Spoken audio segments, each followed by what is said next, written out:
এই যে শীতকাল আসলে আপনারা আগুন নিয়ে খেলা করেন, যেখানে একটু শুকনা জিনিসপাতি দেখেন আগুন ধরায় দেন, কাঠ দেখলে আগুন ধরান, খড় দেখলে আগুন ধরান। এই ধোঁয়াটা তো আসলে কি পরিমাণ যে ক্ষতি করে আমাদের আশেপাশে। বুড়া আছে, বাচ্চা আছে, ইভেন আপনি নিজেও ক্ষতিগ্রস্ত হতে পারেন এই ধোঁয়া দ্বারা। সো আমি সবাইকে অনুরোধ করব, বিনা প্রয়োজনে যেখানে সেখানে আগুন ধরাবেন না। এই আগুন আপনার না হলে অন্য কারো ক্ষতির কারণ হয়। এই আগুনে অনেকের ঘর বাড়ি পুড়ে চারখার হয়ে যায়, অনেকের অনেক বড় বড় ক্ষতি হতেও আমি দেখেছি এই আগুন থেকে।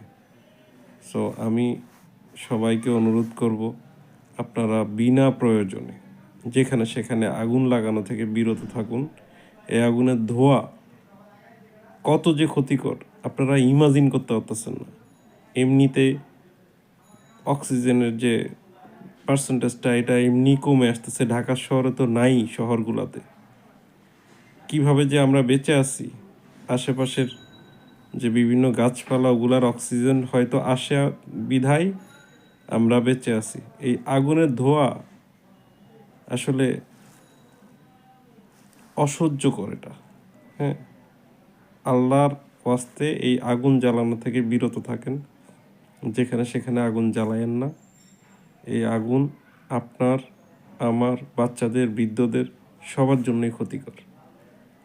আমি অনুরোধ করব, আপনারা যেখানে সেখানে আগুন জ্বালাবেন না, আগুন নিয়ে খেলা করবেন না, এটা ভালো না। ধন্যবাদ সবাইকে।